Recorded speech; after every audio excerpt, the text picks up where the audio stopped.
Hello, everyone. Welcome to the Justus Parrotta 1988 podcast. I think today's going to be a double whammy, so 2 episodes today. One of the things that I found in my research on Counterpoint and Motorskills was an article called Toward a Dynamical Theory of Body Movement in Musical Performance. I have a link to it in the comments section that I will post. And this particular article, they had it on the IIA site, and here's some things that I wanted to mention, some quotes from there. In language, meaning is largely carried by discrete units, for example, words and utterances, that can be readily linked to body gestures, i.e. pointing, with which they are closely bound in time. That is McNeil, 2006. Wow.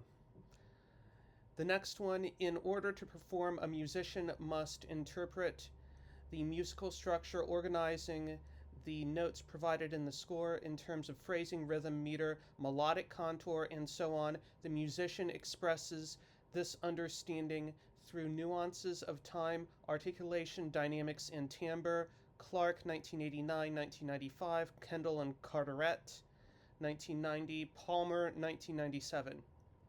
This process creates a complex web of bidirectional and possibly nonlinear relationships between structure, movement, and sound.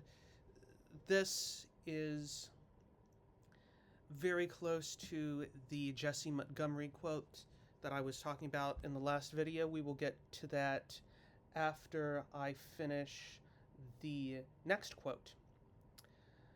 The dynamic relationship between musical interpretation, the motor system, and expressive interpretation explains why viewers are able to identify the expressive intentions of a performer simply from watching, even when they cannot hear what the performer is playing.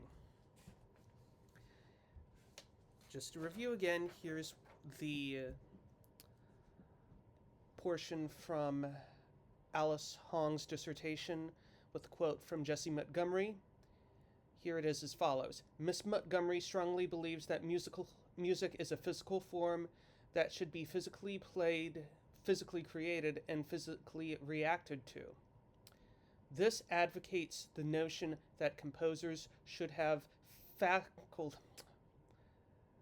facility, not faculty, in at least one instrument and be able to make music physically in order to fully communicate through music.